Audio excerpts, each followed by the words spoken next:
Well, good afternoon, everyone. I would like to call to order the Gladstone Community Center Advisory Board meeting on this Tuesday, May 20th, 2025 at 3:32 p.m.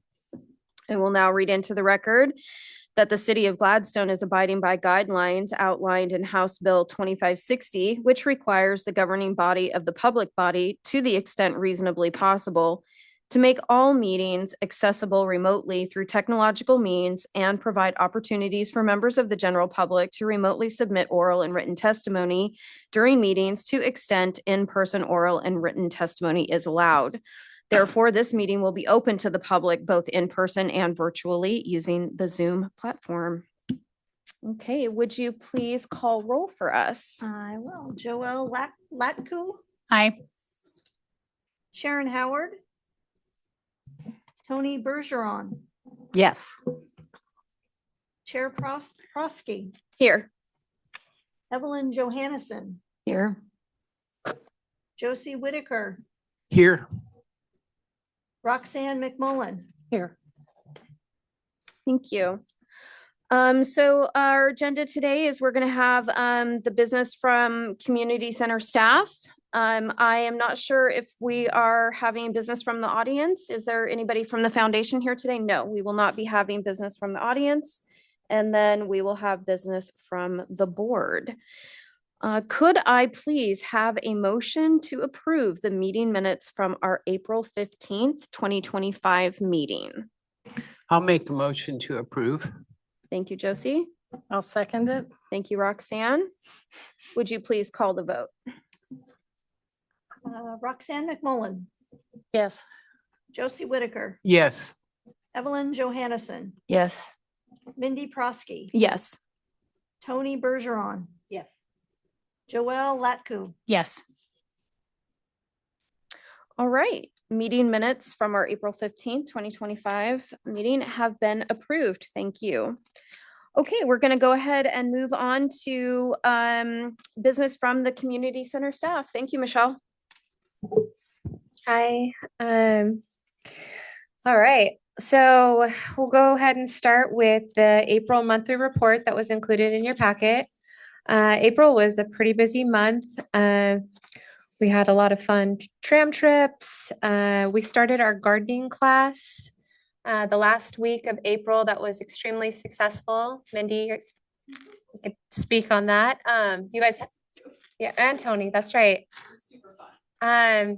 And they had their last class yesterday. So that was a 4-week program that we did. It filled up within the first week and a half of just putting it on solely social media. And it was volunteer led. Extremely successful. And we're already planning the next one. We'd like to do it again. So we had that. We also started a make and take project at the center. Another volunteer. We have really amazing volunteers at the community center that do so many different things. And a lot of them these are not all my ideas. A lot of them are not my ideas. They bring these ideas to me all the time. One of them is Kathy, and she wanted to start once a month doing a make and take project where she brings in found items, and then she teaches people how to make useful things out of them. So April's was Easter. And so she did a lot of different cotton ball, Easter bunnies, washcloth towels, like origami with washcloths. And she presented everything to everyone and then showed them how to make it. So that's been a lot of fun. We also did our egg hunt, our internal egg hunt at the center. We got prizes, and everyone who came into the center had a lot of fun finding eggs. If they found a golden egg, they got a special prize. If they found just a normal egg, they got candy or something like that. So that was a lot of fun. That same volunteer who does the make and take, if you look at the back page, there's a picture of Easter bunnies. Those are cakes. The one to the far right was a Wilson cake, aluminum cake pan that I had as a child. And I brought it, it was still sealed in plastic, and I brought it to her and I said, "Can you make me this cake?" That was a year ago. I forgot all about it. I would have never used it. I've been holding it on to it, for 40 years. She brought this cake in. Not only was it delicious, but she spent hours to make, it was a full 3D molded Easter cake that we served at lunch. And then she went out of her way to make a gluten-free cake for other people. That's the other cake. So when I talk about the volunteers, I just can't say enough about them. These are, they do so many different things around the center. Organize flowers, they serve lunches, they work the front desk, they play music, they lead classes, they do so many different things. So I hope I capture all of that in the monthly reports. So that was April. Moving on to current events, a lot of the same. Music at lunch. We've got a lot of different. Last week we had the Oregon City. They call themselves the Jam Band.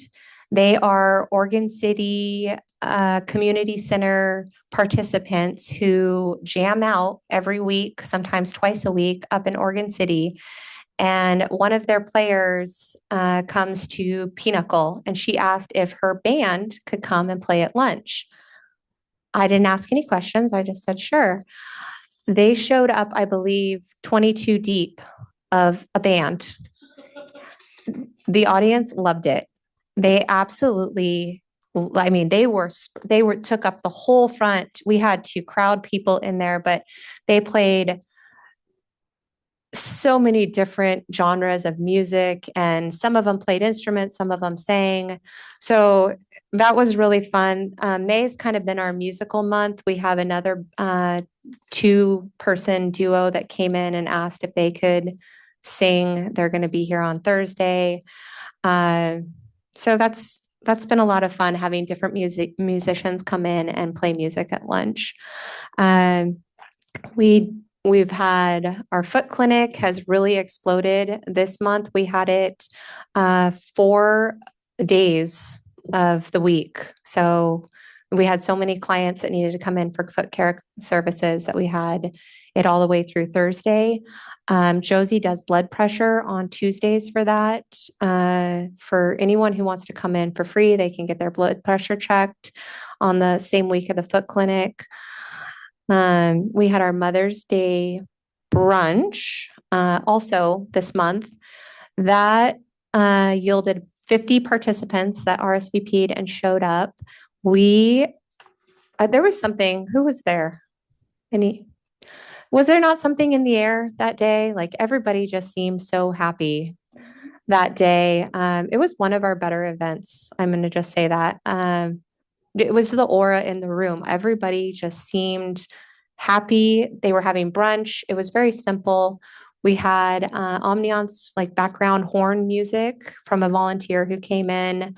The foundation had their new aprons on that they had ordered, and were just engaging in everyone, talking with them, sitting down while they were eating their breakfast and talking with them. And the food was good. The city administrator and volunteer were back there, and they made 200 pancakes on that hot grill and 20 dozen eggs.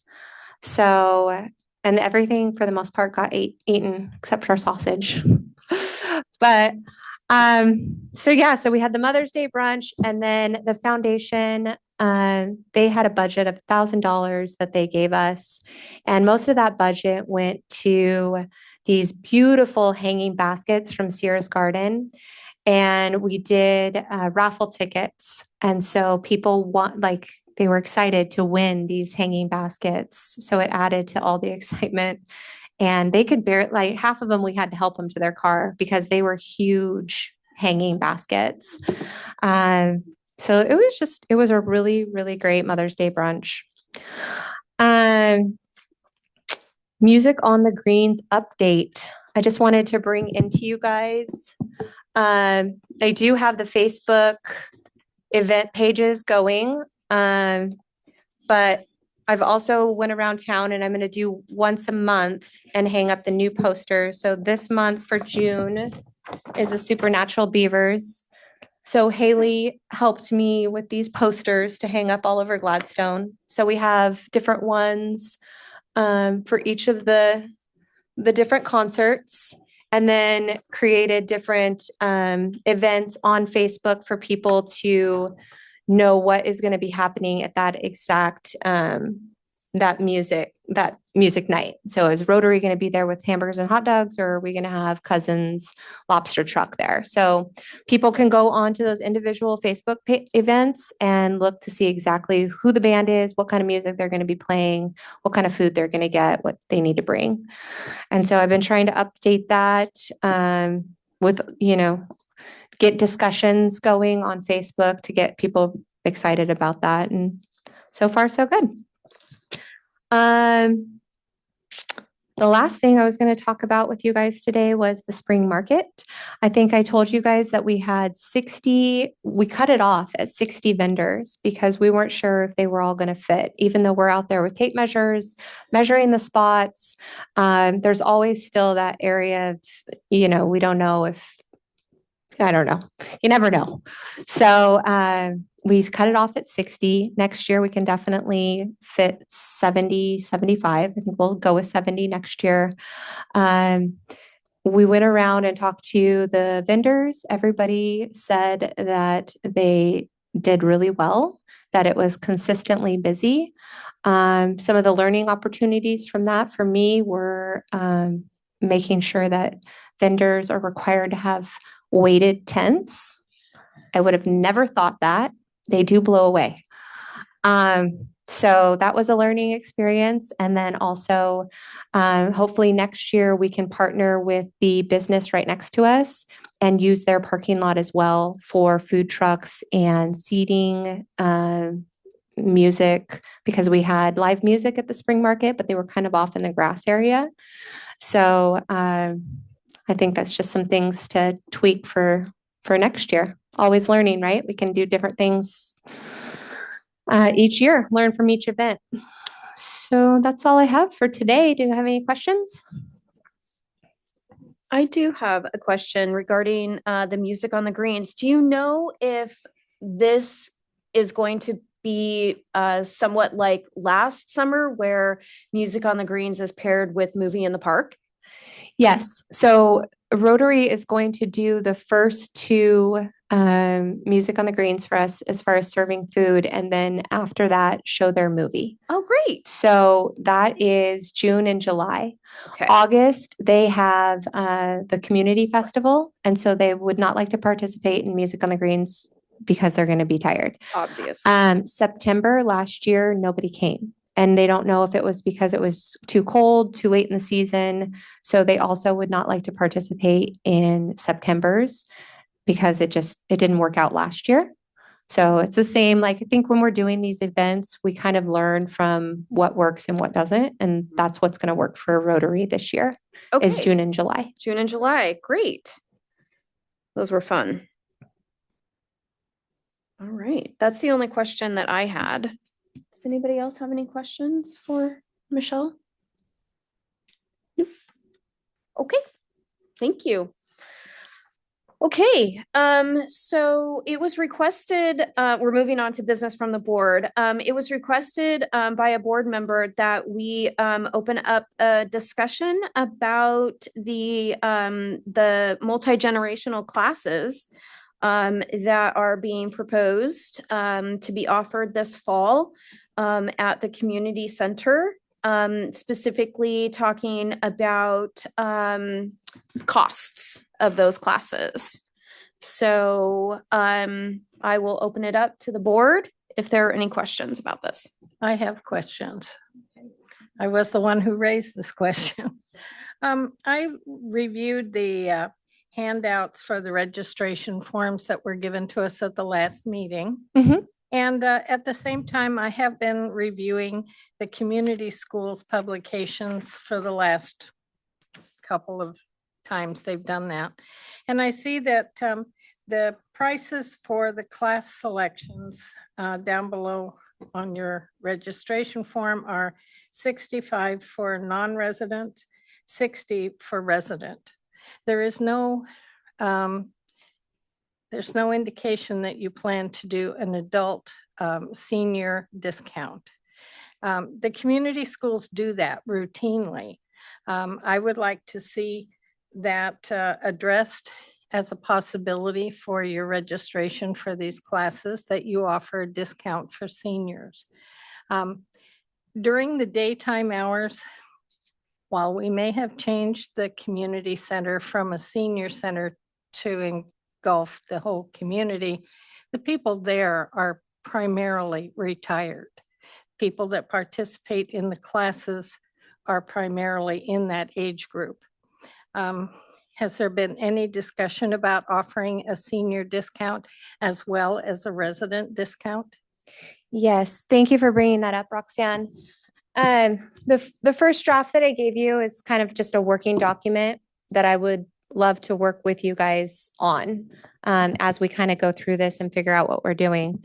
The latest document I have does include, it's still the $5 discount, but it's for $5 discount for 62 plus and Gladstone residents. So it drops the price for a senior or a Gladstone resident, either or, to the $60. I wasn't planning on lowering that price any more than that due to the fact on the community school prices. So right now, as it is for Zumba, for a senior to take Zumba right now through the community school is $65. So ours would be $5 cheaper than how it's currently offered. However, those same prices will be raised. So like with Mary with the yoga, her prices at the community center are 65 for a senior, or 60 for a senior, excuse me, and 65 for a non-senior at the community center. When it's not at the community center, all their other classes are roughly 75 to 85.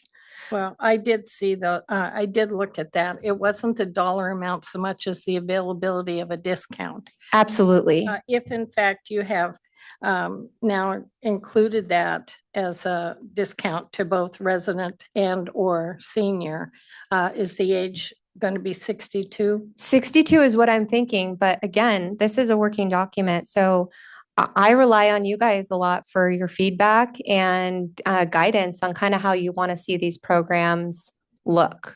So I thought 62 was a good point place to put in there. But if you guys are thinking 60 would be better, I'm definitely open to that.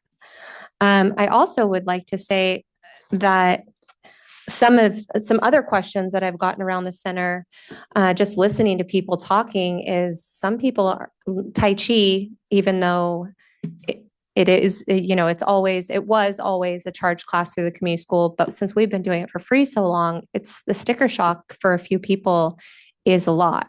It is. To kind of work through that, I've been working on a scholarship program and offering. So one of our teachers, Gary, is offering to do the class as a volunteer basis. With that, two other instructors said that they would also be willing to do it on a volunteer basis if I was to start the scholarship program. And that basically would look like if an instructor, and this is all work in progress, if an instructor is willing to do the classes on a volunteer basis, we could go ahead and take what we were going to pay that instructor and put it into a fund. And so then we can have, and I can share these at our next meeting, kind of more final drafts as I kind of work through them. But we can have like a scholarship application. Maybe you need a partial scholarship or you need a full scholarship.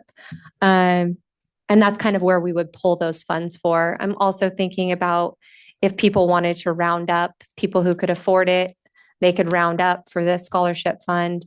That would be available also to kids who are going to take the art class, seniors who are going to take Tai Chi.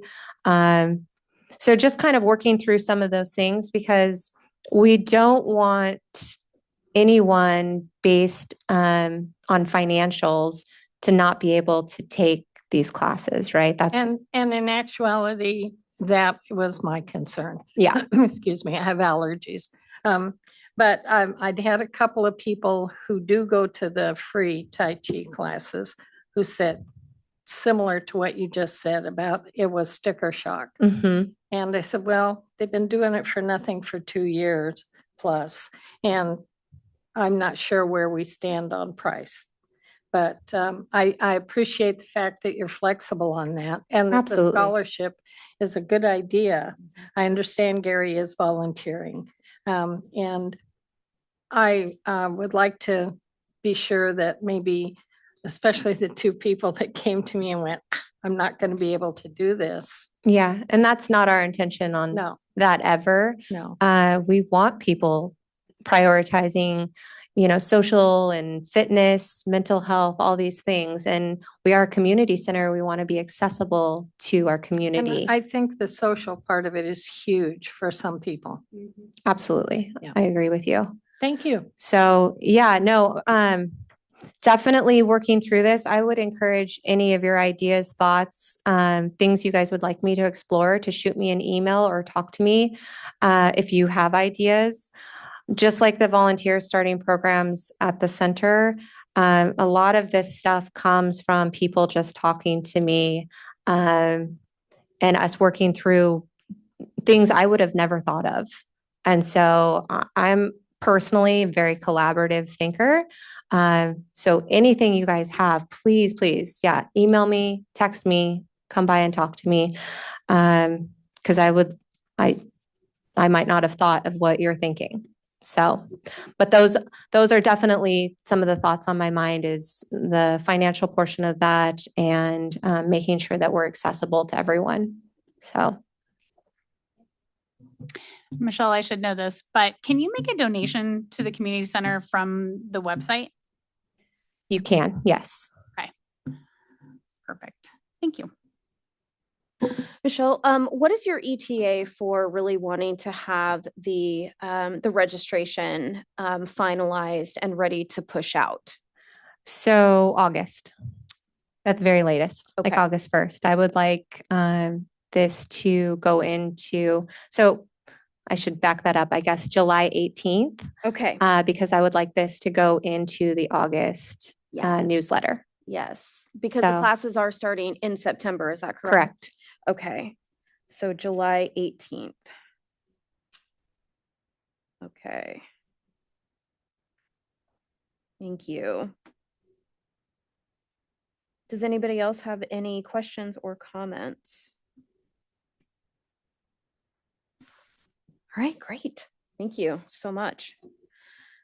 Okay, so the next thing to talk about is just a reminder about the Gladstone Community Festival coming up in or on August 1st and 2nd this summer. And so as usual, we will be needing volunteers to help staff the table. I believe, and I wanted to check in with you, Michelle, because I forgot to ask before, I believe that you usually had center staff work the table on the Friday and then really needed everyone else to step up and try and take one of those 2-hour shifts on Saturday. Is that still how we're going to work? Because I know that you're short staffed right now. So I wanted to be cognizant of that. Yeah, so Friday, and we'll have a couple spots open on that Friday. Okay. Depending, but yeah, Michelle, the driver, will be actually participants. And a lot of them don't drive, but they love to go to the community festival. So Friday is the day that she usually transports them and takes them to the community festival. Okay. So that leaves me Friday for setup, and I would love a couple spots filled in on that Friday. Okay, And then, great. 2-hour increments all day Saturday. And then someone to help with tear down on Saturday evening, basically. Okay. All So right, great. And can you remind me of the time blocks, I I know. can bring the sign up sheet to our next meeting. Oh, fantastic. And then if you guys want to sign up, you can. That would be great. Yes. And I also think this is a great time that we could have those registration forms and that the advisory board, we're going to see so many families and people that don't necessarily come to the center at the community festival. I really think we could utilize this time not only to give out our registration form, our little catalog that we're going to have, Yep. but also maybe to get some feedback of what the community wants to see at the community center. You know, maybe we're not thinking of everything that people want. I don't know. Yeah. I mean, we have done quite a bit, but it's really the people who come to the center that answers those questions for us right now. Mhm. Mhm. So just an idea, something to table while we're at the community festival, talking with people. Okay, yeah, great. So yes, please do bring that sign up sheet to our next meeting. So we can try and get some of those slots filled. And then also just as a reminder, after our next meeting, you will still have an opportunity to sign up because they keep the sign up sheet at the front desk at the community center. So, but I always do a shift and it's fun. It's super fun. So, We usually have the leftover Toy and Joy That's right. toys to give away to all the children. So we're a popular booth. we are. It's fun. It's good. Okay, great. Well, that kind of really ties in well with my next item on the agenda, which is a reminder that our next meeting in June will be the last before we take our summer break. So as usual, we will not have meetings in July or August. So so we can have some more robust conversations about the programming for the community center, sign up to help at the community festival, and then take 2 months off to go volunteer, do more stuff, but not necessarily have a formal meeting. So with that, that is the end of what I had to talk about from the board. Does anybody have anything that they want to? Any questions, any comments? Good. All right. Fantastic. All right. I would entertain a motion to adjourn the meeting. I'll make a motion to adjourn the meeting. Thank you, Evelyn. I second it. Thank you, Roxanne. Would you please call the vote? Joelle Latku, Hi. Sharon Howard. Yes. Oh, I'm sorry. She's not here. Yes, I know. Yes. Tony Bergeron, Aye. Mindy Prosky, Yes. Evelyn Johannesson, Yes. Josie Whitaker, Yes. Roxanne McMullen. Yes. Okay. Meeting is adjourned at 4 p.m. Friendly reminder, the next meeting is going to be, oh gosh, I didn't write it down. June 17th. June 17th. Thank you so much for that. I put September. I'm like, that's not right. June 17th. All right. Thank you, everybody, for your time today.